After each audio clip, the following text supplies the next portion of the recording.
This land isn't just in your blood. It's under your fingernails and worn with pride. It's not a job. It's your livelihood. Here, overtime is all the time. But you wouldn't have it any other way. It's written into your DNA. It's what you thrive on. And while farming will never be easy, we can make it better. Introducing the Pioneer 100 series. Meaningfully different canola hybrids. It's time for RealAg Radio on Rural Radio Channel 147 on Sirius XM.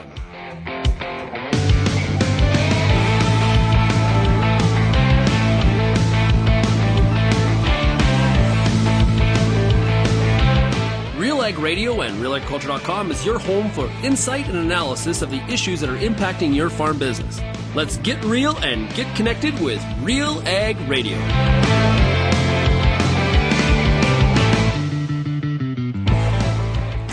Welcome to RealAg Radio here on Rural Radio Channel 147 Sirius XM. It is Thursday, June 26th, and I am your host, Lyndsey Smith. And that's right, your host for the Farmer Rapid Fire, brought to you by Pioneer Seeds Canada. We've got a great lineup for you today. We're going to start in Alberta, hop to Saskatchewan, dive over to Manitoba, stop in Ontario, and stay in Ontario, as we've got Rebecca Jo Cellini from near Rockwood, Ontario, near Guelph, joining us to wrap up the show. So without further ado, let's start in Westlock, Alberta. I've got John Guelly on the line. John, how are you doing? Really good. Really? Crops are looking great. Oh, I like Weather's this update. Not so great, but it's good. Now, it's been cool where you are. Yes, quite cool. But crops are still way ahead because we had heat early on and lots of moisture, so it's a different year again. Mm-hmm. It keeps you on your toes, right?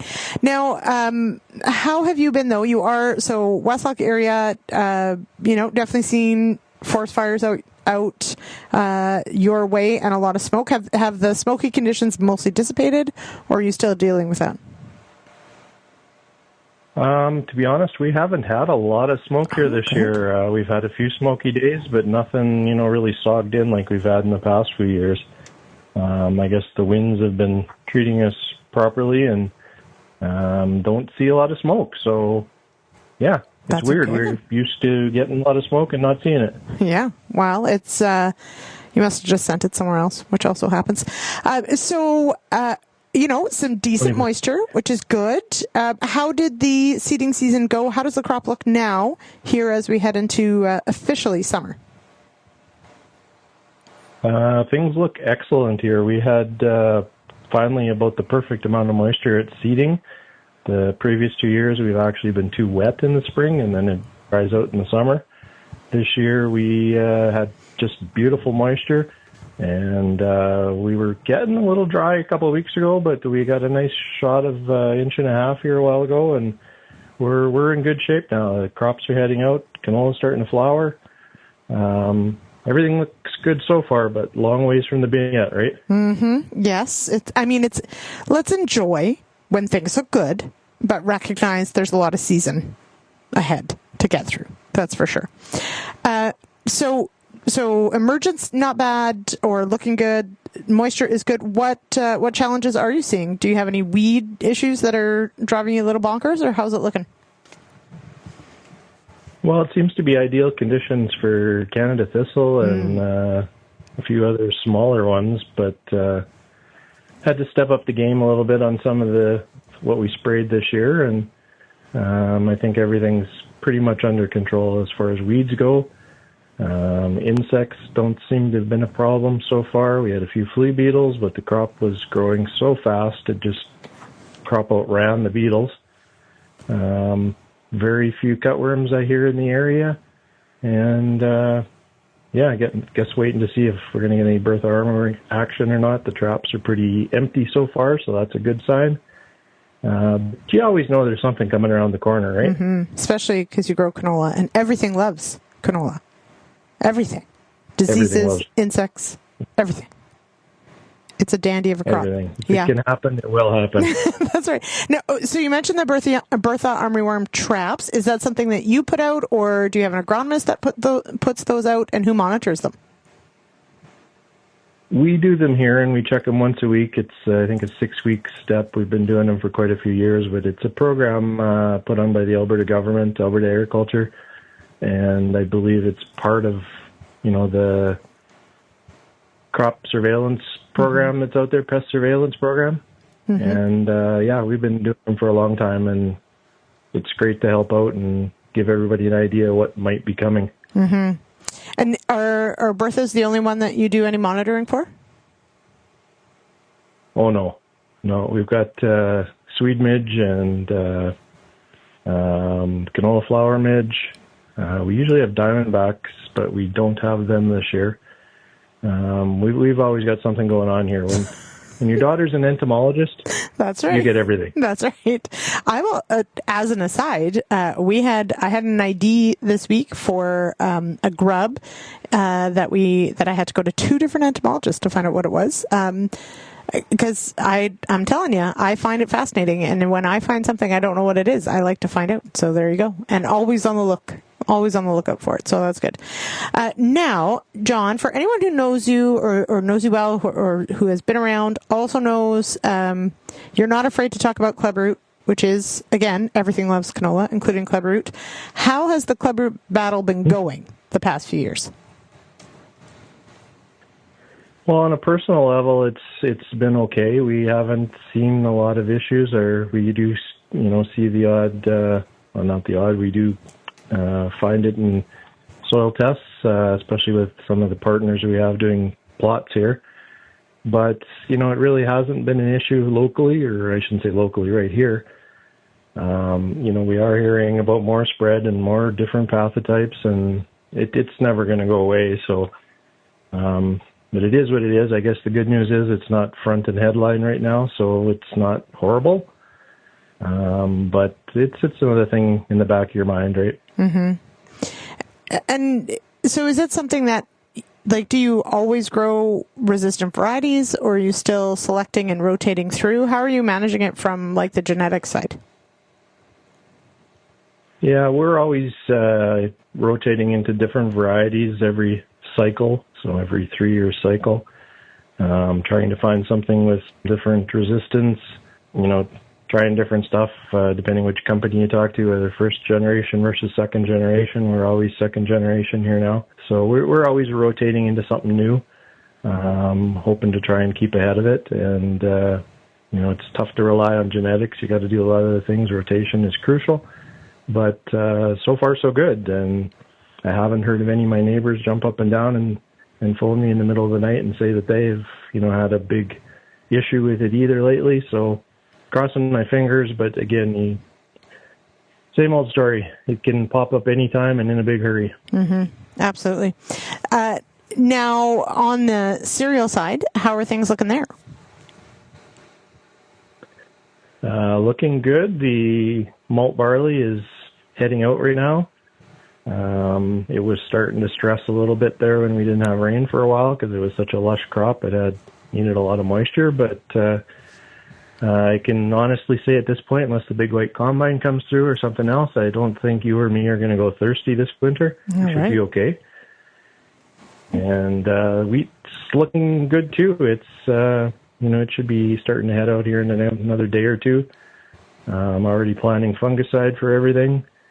And, it looks like we could be putting some fungicide down in June, which is unheard of. I've never done that before. Everything seems early this year. We seeded a little bit early, but that early heat really got things going and established, and maybe we'll be able to actually sneak away or something before it snows after we get harvest done, but maybe. I'm not going to make any plans yet. Yeah, okay. Keep a week open, but we'll see. Now, you did mention, of course, earlier heat. It's cooled off, I know, but it's going to warm up again. So my question this week is, what is your go-to for beating the summer heat? What's your favorite thing to do or consume? Well, I was leaning that way until you finally mentioned consume, but there's nothing like a good cold beer, especially a craft beer.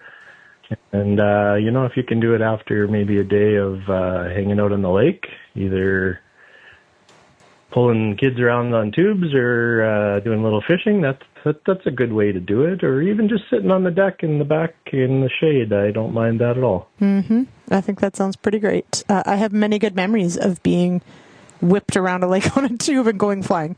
And it was a great time.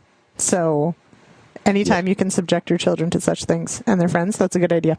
All right, John, we're going to leave it there. Thanks so much for sharing what's happening out your way here on the Farmer Rapid Fire. No problem. Anytime. Thanks, Lyndsey. A reminder, of course, if you've got feedback on today's show, give us a call, 1-855-776-6147, or you can drop me an email, lsmith@realagriculture.com, or, of course, drop us a DM across any of our social media. We're on YouTube, X, TikTok, Facebook, you name it, we're there. Sean spends a lot of time on LinkedIn, so hey, check him out there as well, and you can always get in touch. And if you'd like to be on the Farmer Rapid Fire or nominate your neighbor, let us know. We'd love to have more people to go through and to visit with. Okay, without further ado, let's take a quick break, and I'll be back with our Saskatchewan stop. We're going to Lake Lenore, Saskatchewan, for our next stop on the Farmer Rapid Fire, brought to you by Pioneer Seeds Canada, right after this.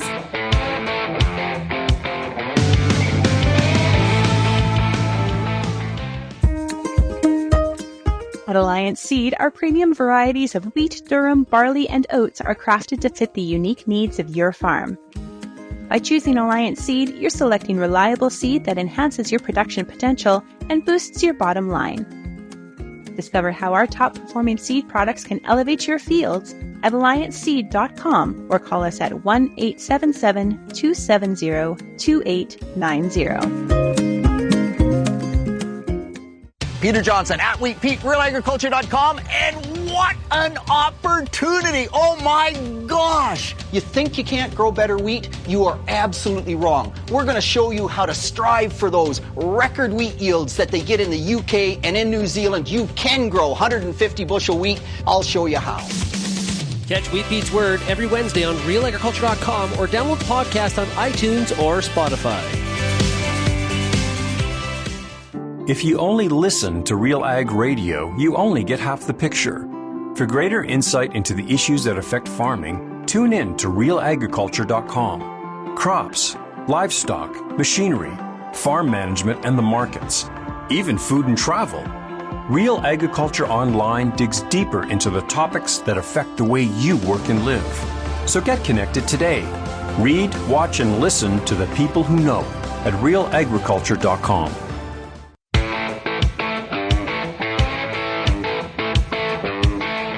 Welcome back to RealAg Radio here on Rural Radio, channel 147, Sirius XM. It is Thursday, June 26th. It is the Farmer Rapid Fire, brought to you by Pioneer Seeds Canada, and I am your host for the day, Lyndsey Smith. All right, we're going to head now to near Lake Lenore, Saskatchewan, and I've got Chris Bauer on the line. Chris, welcome here. What's keeping you busy? Well, we're just trying to finish up the last little bit of in-crop spraying, as we've been receiving quite a bit of rain in the last little bit, so we're a little bit behind, just trying to finish the last little bit up. And yeah, hauling grain and just keeping busy between all the baseball games, I suppose. Oh, well, that's not bad. Now, rain makes grain, and sometimes is rare in parts of Saskatchewan. So is this welcome rain, or is this keeping you out of the fields? No, it's very welcomed. We had decent snowfall this winter. It melted fairly early. Slow rate, all soaked in from what we can tell. But we were extremely dry from the middle of April through seeding up until the beginning of June here when it finally started to rain. So it was very welcomed. Overall, our seeding moisture was dry, but the seeding went well, and the germination was kind of subpar.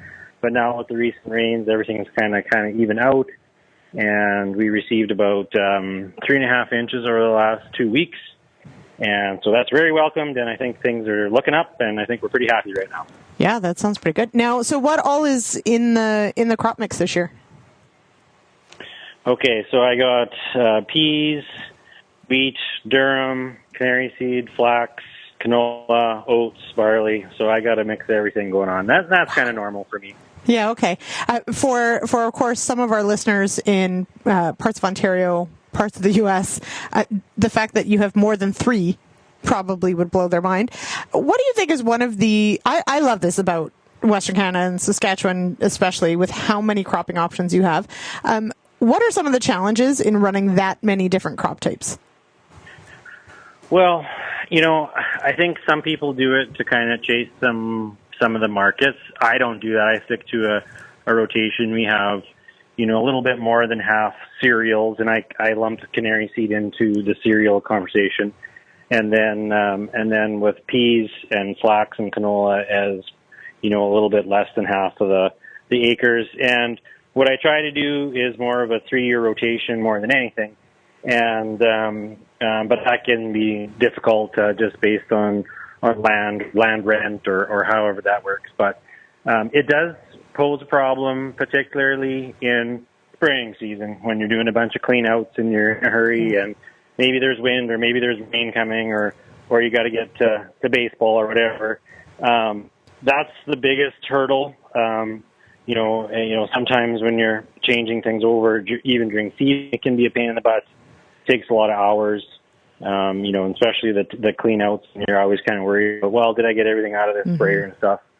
That's the biggest one. Once it comes harvest time, just the way it works out, it's actually really easy at harvest because the stuff is all spread out different and ready at different times. So if you can get through the busy season of the seeding and spraying, and hopefully if you're lucky enough to do fungicide on that, it's usually spread out really good. So yeah, it's more seed time and more clean outs, more changes. But in the end, I do feel like it's worth it in the end. Mm-hmm. Now, you did mention, of course, for some farmers, definitely it is about, what marketing potential there might be. That is a benefit, but maybe not the only thing you're striving for. What are some of the benefits then for having such a diverse crop mix? Well, I'm the 5th generation here. I got the 6th coming. I want to make sure that our farm is sustainable in the future. I don't want to overdo canola acres, which when we do that, we do see a lot of challenges with disease or yield drag or things like that. We are in a very common canola growing area, so we don't want clubroot or anything long term that might hurt the farm. So that's the general purpose of trying to extend the rotation a little bit. Even just the chemical rotation, like it's nice to put a pea crop in and use a different chemical, or when we go to wheat and we can use a group 2, or then we can go to the canola where you can just not use any groups except for group 10 if you want to. And a chemical rotation, to battle weed resistance is a big one for us. Mm-hmm. And just being overall sustainable for the future, I guess, is one of our goals. So, mm-hmm. Do you find, what are the toughest weeds that you deal with? Mostly kochia.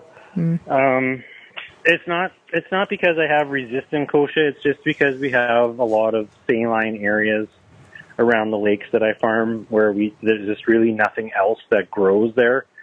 So we battle that every year, just trying to figure out the best plan.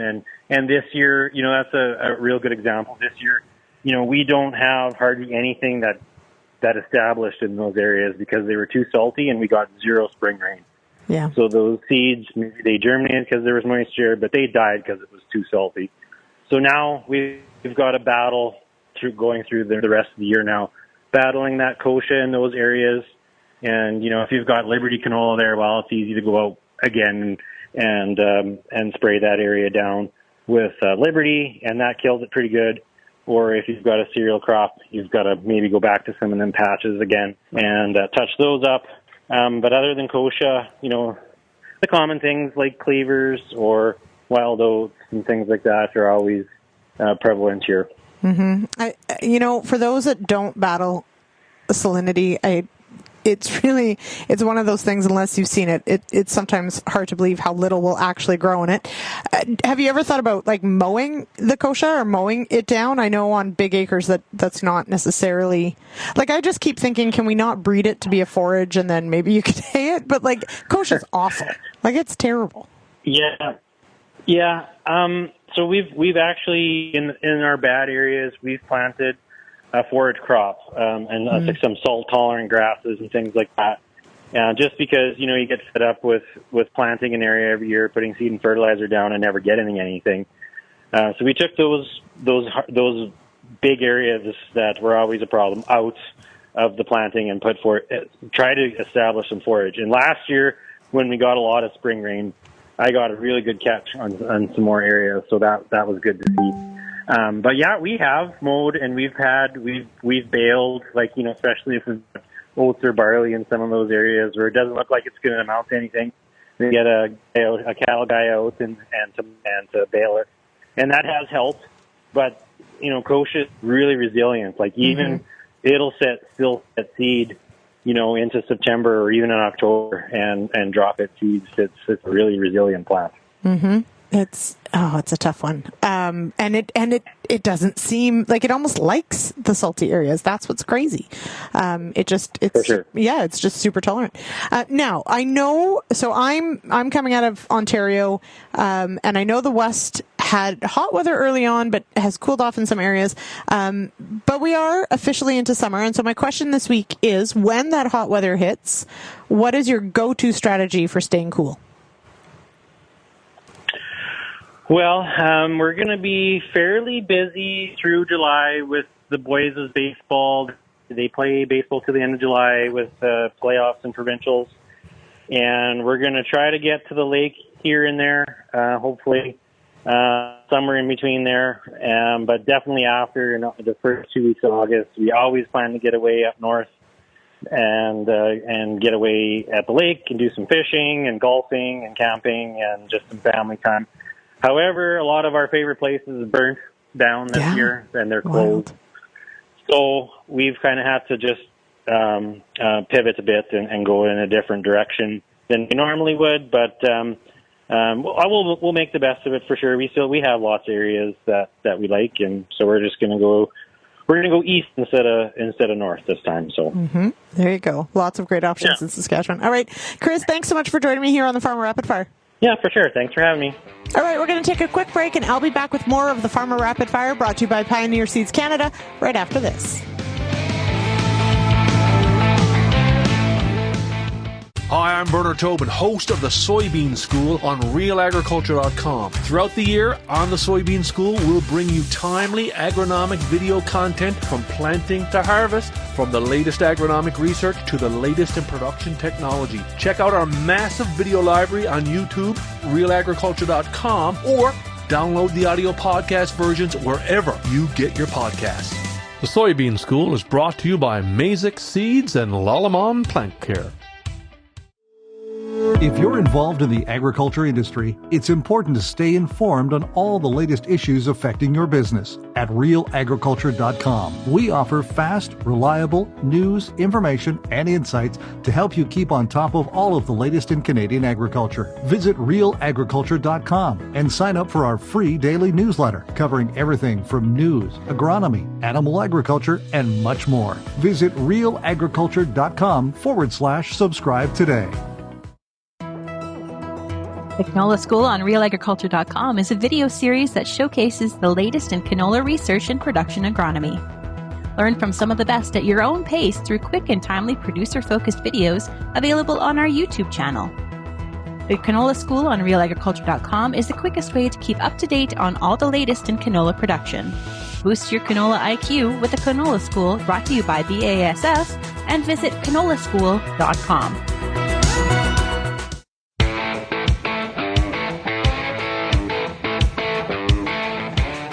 Welcome back to RealAg Radio here on Rural Radio, Channel 147, Sirius XM. It is the Farmer Rapid Fire, brought to you by Pioneer 100 Series, the highest yielding Pioneer brand canola hybrids ever. This isn't just better canola, it's different canola. Contact your local Pioneer sales rep or visit pioneer.com/100series, that's 100, to learn more. We head now to the very beautiful Carman, Manitoba, and I've got Warren McCutcheon on the line. Warren, how are you doing? Not too bad. How about yourself? I'm doing well. How is... Perfect. Carman has a special place in my heart because I spent a lot of summers there during university. So how is the Carman area these days?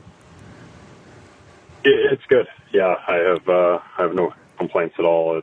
It's been challenging spring on the farm, like it always is, different every year, but yeah, no, it's good. And kids growing up and busy in sports and school finishing this week, so just lots of life, lots of moving parts around here for sure. Mm-hmm. It is a very busy week, that is for sure. Now, Warren, remind everybody what kind of farm you run there near Carman. For sure. Yeah, no, we're all grain farm here, mostly specialty crops. We grow a lot of corn, edible beans, soybeans for seed production, and then just a little bit of, this year, I guess, oats and canola.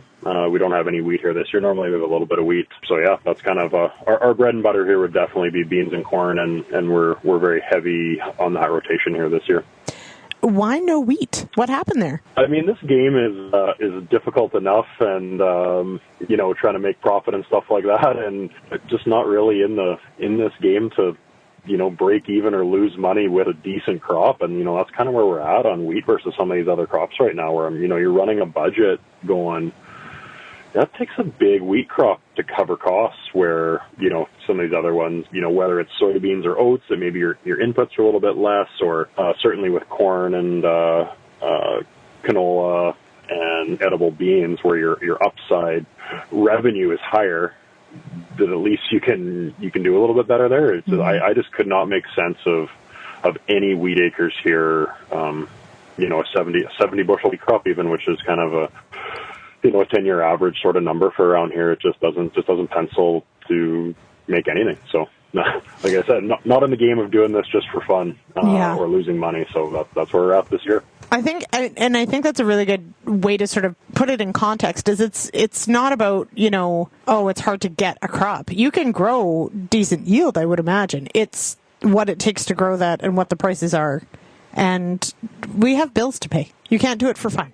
No, absolutely, right. And yeah, it's like, okay, if we get a perfect spring and summer and, you get some timely rains and, maybe you push 80, 90 bushel an acre in wheat and, $7 or $8, okay, well, you're making a little bit of money in wheat. But, when we're running budgets and stuff like that, we're not shooting for the moon right off the bat. If all things come together and that's what happens, I mean, that's phenomenal, right? But I don't run 3,000 pound edible bean budgets and 200 bushel corn budgets. Did you just throw out like your Hail Mary numbers to be like, oh yeah, I can make some money at those numbers? Like, we start off with realistic targets, right? And, say 60 or 70 bushel wheat, that's your realistic target.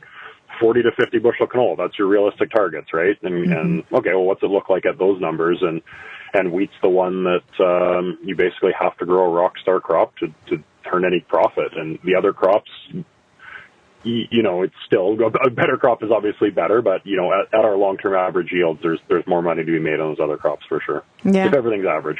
Yeah, exactly. Now, how do the edible beans look? I don't even want to talk about them right now. They look that good right now. Okay. It's one of those things where I was just having this conversation with somebody the other day, and I like growing edible beans. They're one of my favorite crops. They come with their challenges. When they're good, they're good. They can be awful. It is what it is. I was out kind of taking a few pictures of one of these fields. I've got some light red kidney beans that I don't know if I've ever seen edible beans come out of the ground, get off to the start that they did, and look this good at this stage. Like, they're fantastic. And I was just capturing a couple photos of them and kind of joking around that I like to take the wins when you can with edible beans, just enjoy every moment. It's like, wow, that crop looks really good to drive around, kind of soak it in, and because it can change at any moment. A 3 or 4 inch thunderstorm rolls through and half the field's drowned out, or the tap turns off, it doesn't rain all summer, and there's nothing there. Like, it's they're fussy. There's a few guys around that have the line about they come out of the ground and then they spend the rest of their life just trying to find a way to die, which is pretty accurate with edible beans. They're a little fussy, but as of right now, we couldn't have had better conditions to get them out of the ground, going, and looking good at this stage. So it's a start anyway. Yeah. Fussy is a good way to put it. I like that. Yeah, we'll go with that. Yeah, let's go with fussy. And I mean, when it works out, great. So fingers crossed that the season continues to be kind for you. Now, what is, you mentioned, of course, life is busy right now. You're right. How has the spray pass gone? What are you sort of planning for in the next week?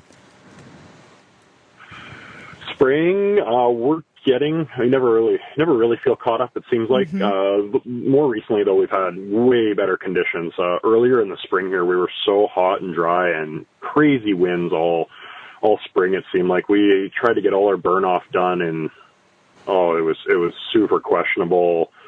Some of the stuff we were doing and having to do before a crop popped out of the ground, just could never seem like we could find the right wind or no wind, and dirt was blowing every day. It was very challenging, but more recently we've had a lot more calmer days, and most of the stuff we're kind of caught up mostly on herbicide here. We've been across cereals and canola have all been across. Corn's all been done a few times. Edible beans across here now. Soybeans we just finished for the second time. So yeah, we're just kind of targeting a few fields here now over the next week. Get the right wind to finish up a few borders, a few edible bean fields to touch up, and then possibly, depending on if we do get some rain here in the next week to 10 days, a little bit of canola fungicide possibly in the future here as well. But it's been challenging, and weeds have been a real challenge too. I'm not sure if that's because of the hot, dry start. Certain chemicals have seemed to. Some have worked really well, and some have just been a battle. Something like Liberty this year, we've just had a real tough time getting ahead of the weeds in the canola. Kochia is just turning into an absolute nightmare here. We're just trying to throw every tool in the toolbox at that this year, especially in our row crop, in our corn, and some of the edible beans last year that had some drown out spots in them, and some kochia got away, and then it tumbleweeded across the fields, and now that shows up in the corn this year. And we've been pre-emerging it, and dicamba when the corn was small, and now back through with another mix, just trying to stay ahead of it. It's a challenge. Yeah, it is. I'm telling you, I feel like we need to take aspects of kochia and breed them into some of our crops, because that plant is incredible at spreading and growing and doing well. It thrives. It is unbelievable. Just a few little patches or something that you don't even really notice in a drowned hole. And then I missed a 2-acre spot in a cornfield. It was kind of a little island field, and between the guys on the farm here, we both of us did some spraying. We kind of looked at each other in the shop one day and, well, you sprayed that field, right? And, no, I thought you sprayed that field. So anyway, I had a bit of a panic moment and go out there on this 2 acres, and the corn's probably thigh high, and the kochia's along in one spot is taller than the corn right now. I just about had a heart attack when I walked out there and saw the kochia. Yeah. So yeah, that was today. Load up the sprayer in the back of the side-by-side and headed out there, and yeah, we'll see. Might have sacrificed the corn to kill the kochia, but at that point it was, we'll throw something at it, and if it doesn't work, it's probably going to have to get mowed down. It's crazy. It's wild how quick it can get away and how aggressive it is, and yeah, it's wild. I mean, and we're only a couple years into it here, kind of on our farm and around this area, where we saw it on some approaches, we saw it in some tree lines, really not an issue, and then all of a sudden, wow, this is a full court press on this weed here now. Yeah. It's really taken off on us. Oh, it's wild. Now I'm hopeful you'll return to some much warmer weather. Maybe not as hot as you had earlier this season. But my question this week is around that, being that it's now officially summer. What's your favorite way to beat the heat and stay cool?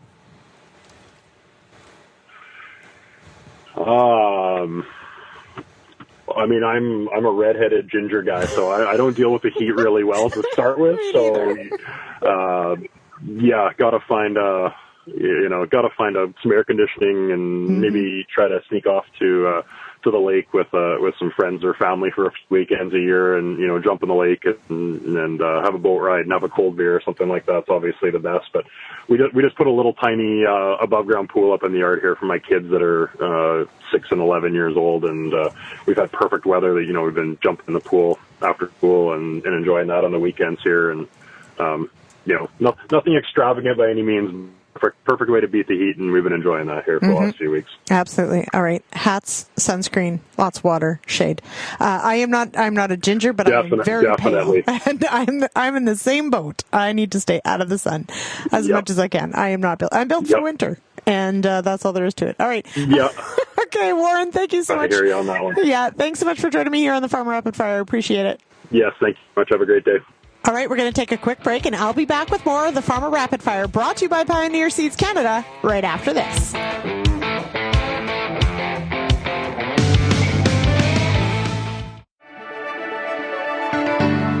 Built on over 100 years of seed innovation and unwavering commitment to farmers, Pioneer 100 Series canola hybrids deliver a step change in yield performance and agronomic traits. This isn't just better canola, it's different canola. Pioneer 100 Series. Contact your local Pioneer sales representative or visit pioneer.com/100 series to learn more today.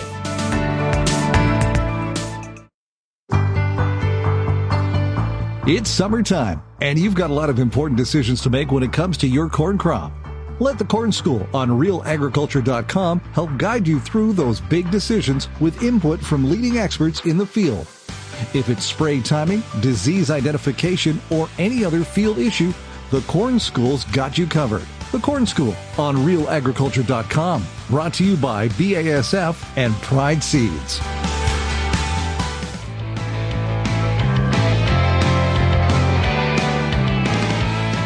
RealAg Radio here on Rural Radio, Channel 147, Sirius XM. I am your host for the day, Lyndsey Smith, and it is the Farmer Rapid Fire, brought to you by Pioneer Seeds Canada. We go now to near Uxbridge, Ontario, and we've got Gerrit Herrema on the line. Gerrit, how are you? I am great, Lyndsey. How are you? I am mostly recovered from melting.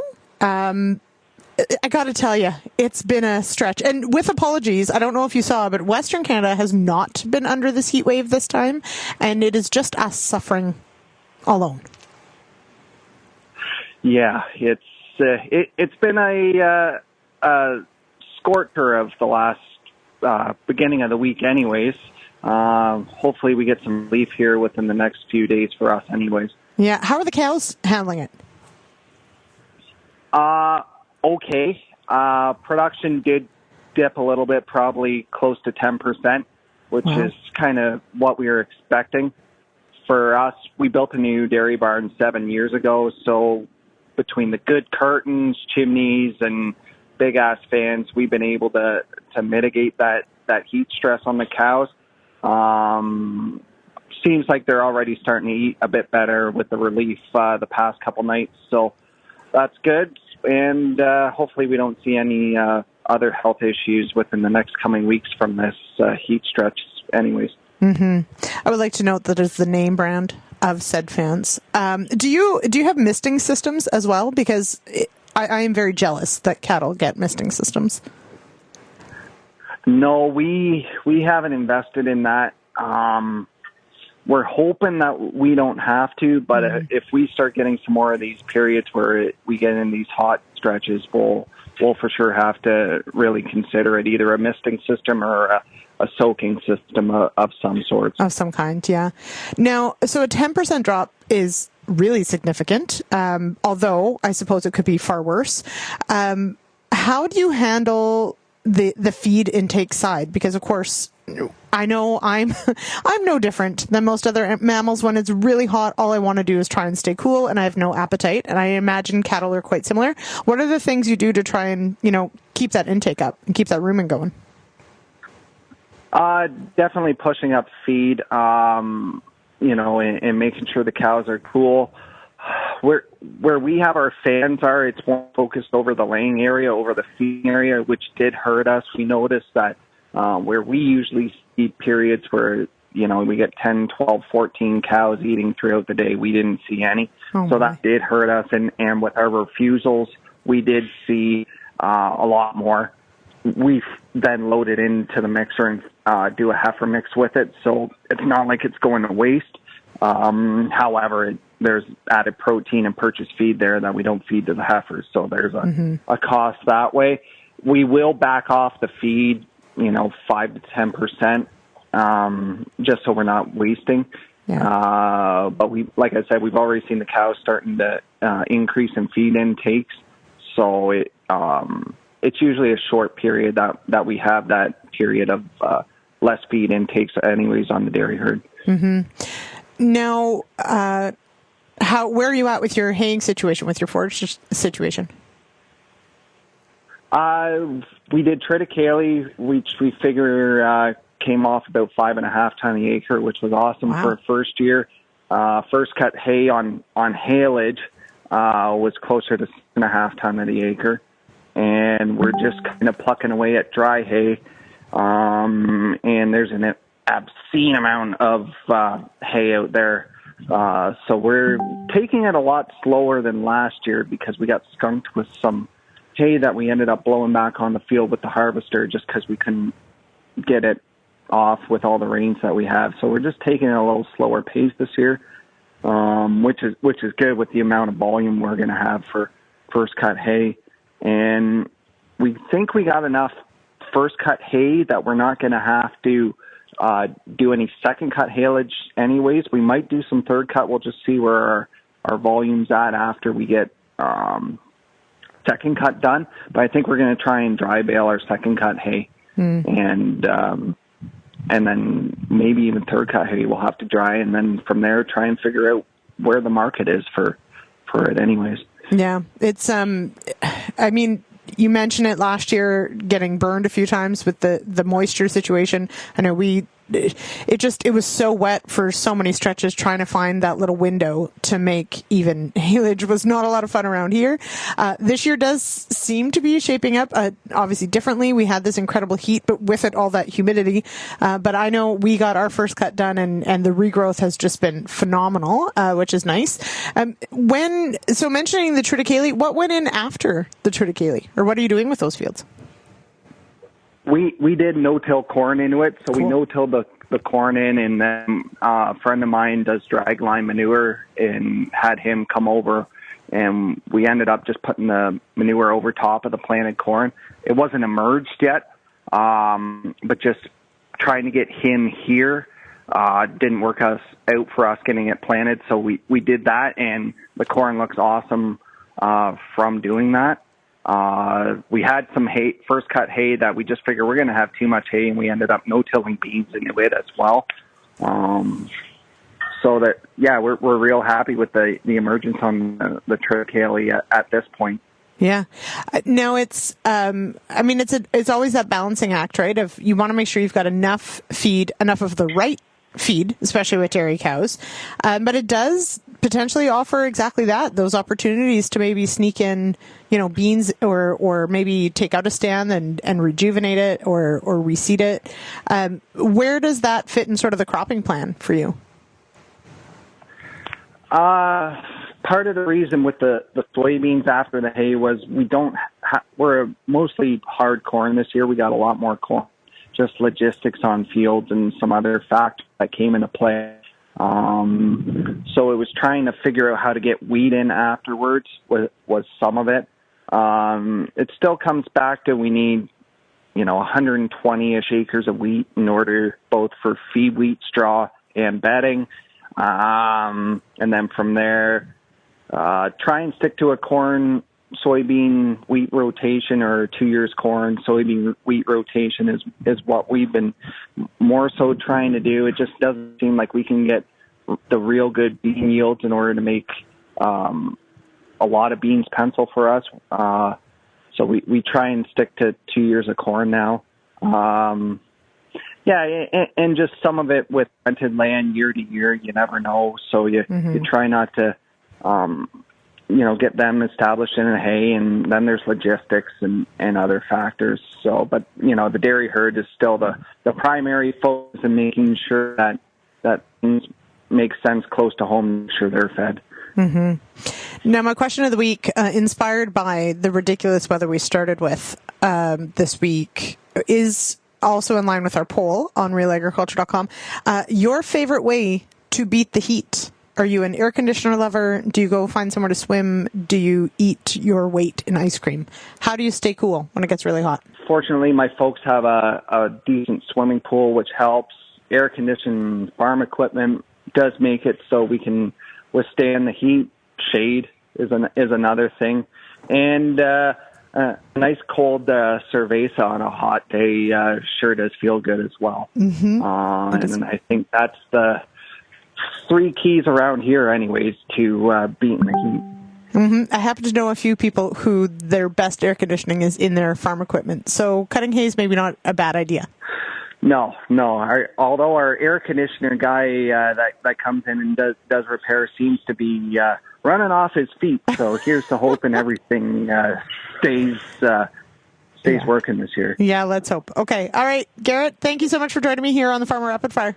Hey, thanks again, Lyndsey. All right, it's time for a quick break, and I'll be back with more of the Farmer Rapid Fire brought to you by Pioneer Seeds Canada right after this.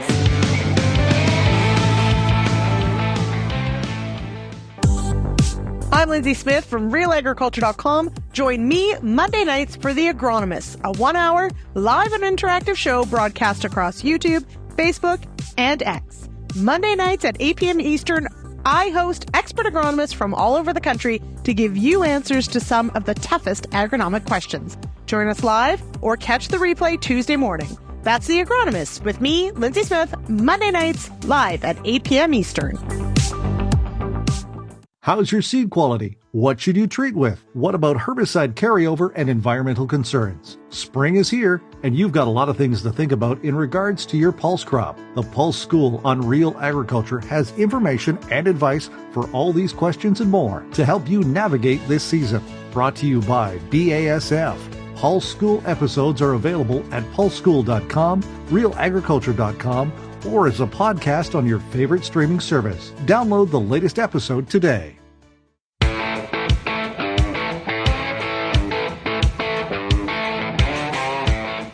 Welcome back to RealAg Radio here on Rural Radio, Channel 147, Sirius XM. I am your host, Lyndsey Smith, and it is Thursday, June 26th, and it is the Farmer Rapid Fire brought to you by Pioneer Seeds Canada.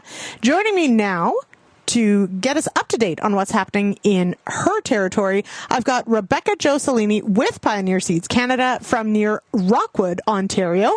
Rebecca Jo, welcome here. Thanks for having me. All right. So it's been a interesting spring for much of Ontario. Here we are now, finally into summer, both weather-wise and, of course, actually according to the calendar. How has the season gone for your area? What are you seeing in the field? Yeah, so I think like much of Ontario, it's been a very cold spring from where maybe historically used to. The geography I covered had a pretty good window for planting. We got a lot of the corn in pretty good time, then followed a bit of a wet period, and soys were maybe a little more of a delayed planting or drawn out planting, I guess. Definitely that cooler weather put a lot of things at a stunt, got things at the same stage, even though they were planted, in a range of dates. And that's definitely been a big focus for ourselves and customers this season, is just navigating that. Have you had to walk, fields that ended up being replant decisions? Where is that sitting at right now? Yep, I think we're wrapped up on most of that. Maybe the odd little finalization here and there, but there were a handful of replants here. Mostly situations that were sat in the ground too long, maybe heavier ground that beans had trouble, pulling out of, that type of thing. But nothing top, but definitely a handful here and there.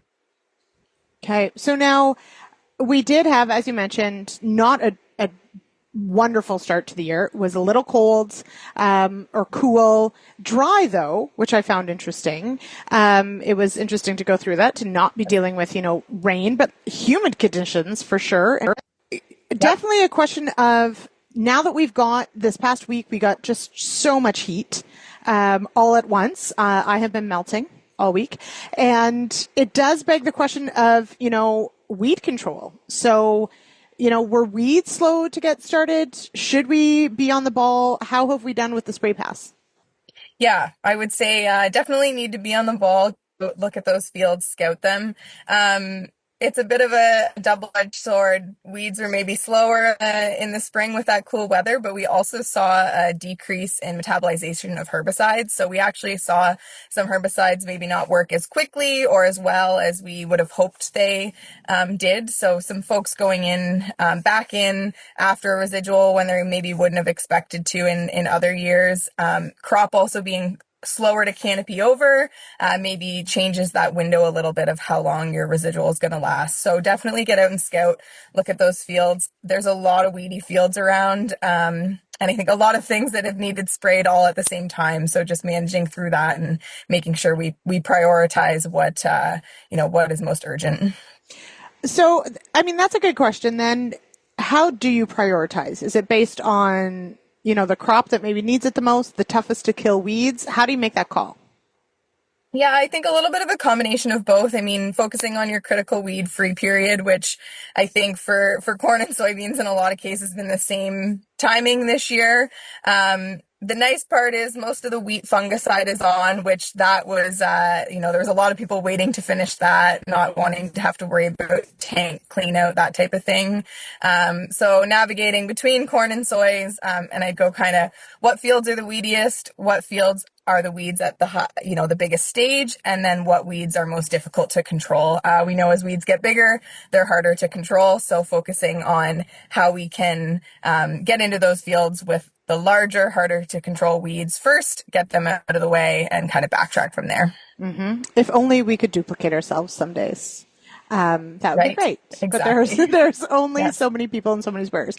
Now, on the disease front, of course, you mentioned, wheat being sprayed, great. But we are approaching potentially that time to really be scouting for some key diseases, especially in corn. We've talked about it for the past few years as tar spot makes its way into Ontario and different parts of Ontario. What are we seeing down in the U.S. as far as indications of tar spot and when we should start scouting here? Yeah, so they have confirmed tar spot, at least in one case in the U.S., in Michigan already. So that's a sign for us to start paying attention. And I think, if we look to wheat, we had quite a bit of stripe rust presence in wheat in many parts of Ontario, which is a disease we don't typically see over winter, and it did. Tar spot is a disease we know can overwinter. And knowing that the winter we had was fairly mild, we had snow coverage, some concerns that maybe the tar spot that will already overwinter is maybe overwintered in even greater amounts. The current weather conditions and the weather conditions in the near future will impact how much of that is able to. That's definitely something we want to start looking for. This is the kind of time of year that we might start to see infection, and it takes about 2 weeks to actually be visible on the plant. So in the next couple of weeks, definitely getting out and starting to watch for that, watching Twitter, things like that as it pops up, the Tar Spotter app. We will, and we'll be on top of that. We'll be sharing, but definitely something to start being aware of and consider. Are you ready? If it comes into your area, what's the plan in terms of fungicide application? And tar spot likes humidity, right? Not necessarily wet, but it likes humidity. Yeah, humidity, leaf wetness, humidity in the canopy. So, we think when we say wet, we think rain, but dew is actually a big impact as well. So if you're walking through that crop, late morning, midday, and you're still getting wet pants or wet shoulders, depending on how tall the crop is, that's the kind of conditions that tar spot really likes. So, okay. Definitely lots on the radar for the week and for the week ahead, and a good alert there to get out and scout those fields. Wear your sunscreen, bring lots of water. All right, Rebecca Joe with Pioneer Seeds Canada, thank you so much for joining me here on RealAg Radio. Thank you for having me. Well, that does it for another edition here of the Farmer Rapid Fire on RealAg Radio, brought to you by Pioneer Seeds Canada. It has been an absolute joy to host today. Looking forward to the issues panel tomorrow, of course. Tune in 4:30 Eastern right here on Rural Radio, Channel 147. Thank you to each of the farmers that joined me today. I know it's a busy time of year. We do appreciate it so much. And if you've got feedback on today's show or would like to join the Rapid Fire, give us a call, 1-855-776-6147. and we'll get back to you and get you on the roster. All right. Have a wonderful Thursday, everyone. Cheers.